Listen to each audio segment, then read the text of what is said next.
S'il y a bien un truc que j'aime par-dessus tout, c'est les dessous. On avait dit quoi sur les blagues et les jeux de mots? Alors, autant pour moi, mais je parlais des dessous du cinéma. Les coulisses. L'ombre qui entoure la lumière. Oh, c'est beau quand tu parles, on dirait du Patrick Sébastien. Le présentateur. Bah non, le peintre. Ouais, je me disais aussi. Donc aujourd'hui, encore une fois, je vais pas vous parler d'un film en particulier, mais de plusieurs au travers de 10 anecdotes autour du cinéma. Putain, un top 10, c'est tellement en retard d'une décennie.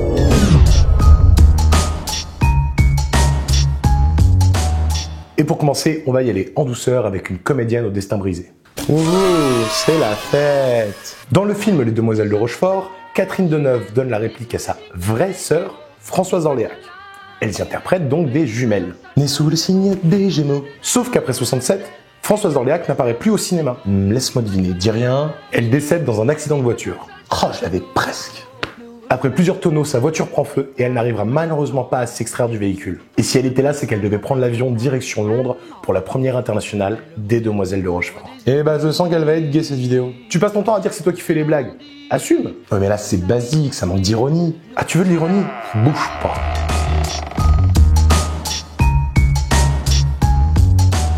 Louise Buñuel. Les plus cinéphiles le connaissent pour le court-métrage Un chien andalou et les autres pour avoir été un des amis intimes de Salvador Dali. En 1957, il sort un film intitulé La vie criminelle d'Archibald de la Cruz. Sans trop rentrer dans le détail, l'histoire est celle d'un homme qui, grâce au pouvoir d'une boîte à musique, peut tuer qui il veut. Et je te vois te poser plein de questions. Pas du tout, j'étais juste en train de me demander comment on peut écrire un truc pareil. La drogue. Ah, je me disais aussi. Dans tous les cas, il y a dans ce film une scène où, suite à l'échec d'un meurtre, il décide de mettre le feu à un mannequin de cire représentant la femme qu'il voulait tuer. Pourquoi est-ce que je le sens très très mal? Parce que je suis toi, que tu es moi, et que normalement, nous avons tous les deux lu le scénario. Ça doit être ça. Le personnage principal féminin est interprété par Miroslava Stern, qui se donnera la mort peu de temps avant la sortie du film, suite à un chagrin d'amour. Et par un hasard bien trop parfait pour ne pas être une blague aussi noire que mon café ou que ton âme, pas faux. Le jour de la première du film est aussi le jour de la crémation de la comédienne. Ce qui fait que des gens ont pu voir le mannequin de cire représentant Miroslava brûler à l'écran, tandis que la vraie subissait le même sort dans un crématorium. Et pensez toujours à préchauffer votre four pour vos cuissons. Attends, j'ai mieux. Est-ce que tu connais la différence entre Miroslava Stern et une pizza? Je préfère passer à la suite. Attends. C'est quoi la différence entre Miroslava Stern et une pizza? Le temps de cuisson.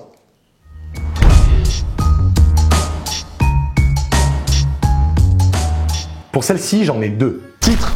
Et il va vraiment falloir que tu choisisses mieux tes mots, je te jure, ça devient insupportable. Je disais que pour ce film, j'avais deux anecdotes. Est-ce que vous connaissez le point commun entre le film Sherlock Holmes avec Robert Downey Jr.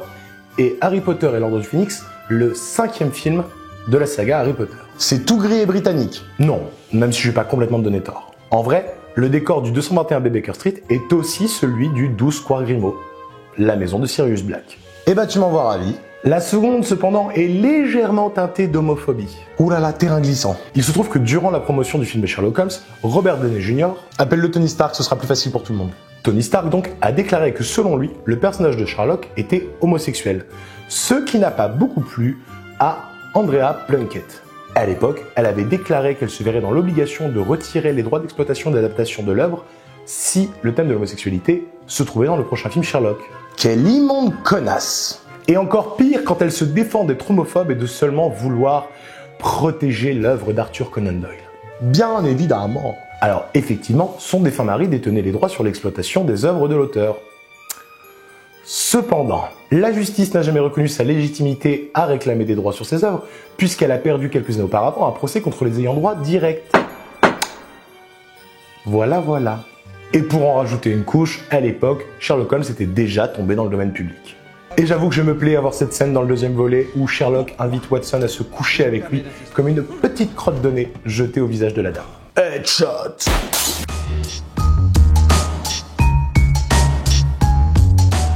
Est-ce que vous connaissez Ed Wood? Je devrais? Disons que le monsieur a une vie qu'on pourrait qualifier de rocambolesque. Connu aujourd'hui comme le plus mauvais réalisateur de tous les temps, il connaît un regain d'intérêt lorsqu'un livre sort sur sa vie en 1992.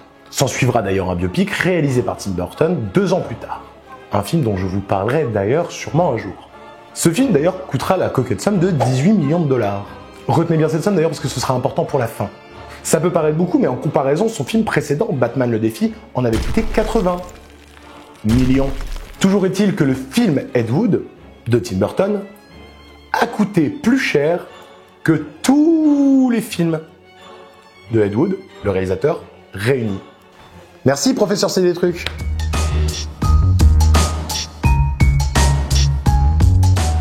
Dans Shaun of the Dead du brillantissime Edgar Wright, Non, t'en fais pas, on a bien compris que tu l'adores. vous pouvez voir juste ici Martin Freeman, le futur Watson de la série Sherlock et surtout le jeune Bilbon Saquet du Hobbit. Mais un autre Martin se cache dans cette image.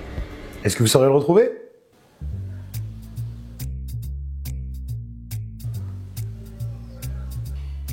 Je l'ai. Vas-y, je t'écoute. C'est Martin Lamotte de nos chers voisins là-bas au 3e plan. Mais à quel moment ? Ouais, bah explique alors, parce que là tu saoules à toujours faire du suspense pour des trucs pourris. Donc juste ici, là, vous pouvez voir Chris Martin du groupe Coldplay en zombie. Et vous pouvez aussi le voir dans cet extrait à la toute fin du film, présenter le Zombie Aid. C'est comme le Live Aid mais pour les zombies. J'adore les Anglais.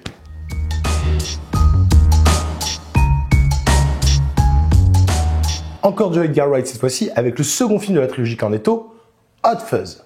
Et là encore du caméo de qualité. Non, faites-lui plaisir, allez voir cette vidéo où il explique les caméos. Quoi ? Merci, ça me touche. Je t'en prie, voyons, c'est tout naturel. Donc je disais, dans Hot Fuzz, deux stars du cinéma se cachent dans des scènes à l'apparence anodine. Lorsque Simon Pegg se fait poignarder par un Père Noël, ce dernier est interprété par Peter Jackson. Incroyable. C'est du sarcasme ? Ah mais pas du tout, j'adore Beat It. Mais je l'aurais jamais reconnu. Beat it, Jean, it's not my lover. Peter Jackson, pas Michael Jackson. Ah, c'est un de ses frères ? Mais bien sûr que non. Le mec a réalisé une série de films tirés d'une saga littéraire internationalement connue et qui s'appelle Orio, Le Seigneur des Anneaux. Ah, mais c'est le mec qui a fait Branded et Fantôme contre Fantôme. Et pour rester dans l'univers de Tolkien, la petite amie de Simon Pegg est jouée par Cate Blanchett, ici en tenue d'officier scientifique, masque inclus. C'était pas elle qui jouait Galadriel ? Mais je croyais que tu les avais pas vus. Ah, mais moi je parlais du Hobbit. Ah, ok. Quoi ?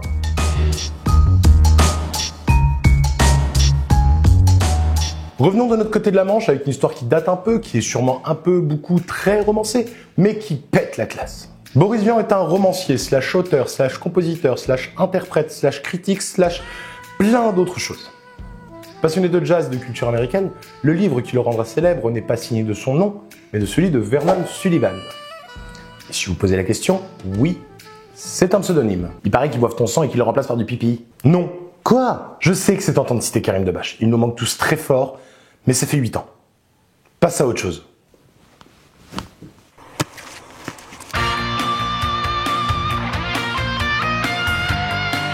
Je te déteste. Je disais donc que le premier roman que Boris Vian signera du nom de Vernon Sullivan et qui le fera rentrer à jamais au panthéon de la littérature subversive et transgressive est J'irai cracher sur vos tombes, sorti en 1946. Mais vous me direz, oui, on est dans une chronique cinéma, la littérature on s'en fout, et vous avez raison. J'y viens. En 1959 sort un film tiré du roman éponyme. Film que Boris Vian désavouera à qui veut bien l'entendre, alors qu'il n'en a encore jamais vu une seule image. Malheureusement, il n'en verra jamais une seule image, puisqu'il est mort lors de la première d'une fibrillation cardiaque durant le générique d'introduction. La légende dit qu'il se serait insurgé et aurait crié « Ah non !» en voyant écrit sur l'écran tiré du roman de Vernon Sullivan, traduit de l'américain par Boris Vian. J'espère que personne n'ira cracher sur la sienne.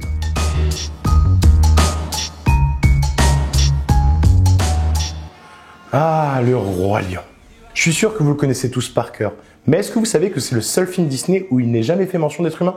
Et ne venez pas me parler de Cars, parce que Cars, c'est avant tout un Pixar. Le mec se fait les questions et les réponses tout seul maintenant. Et il est aussi le premier de la firme aux grandes oreilles à avoir un personnage qui pète.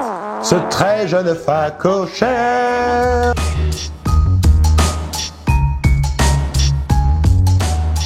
Le Parrain.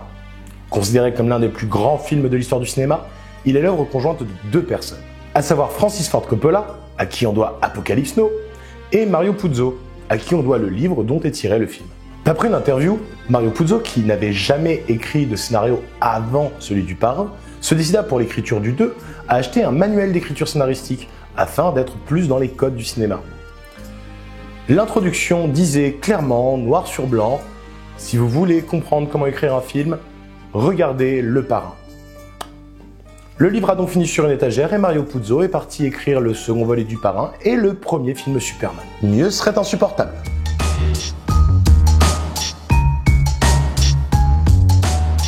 Et on finit par un film français pour lequel je n'ai aucune affection. Sérieusement?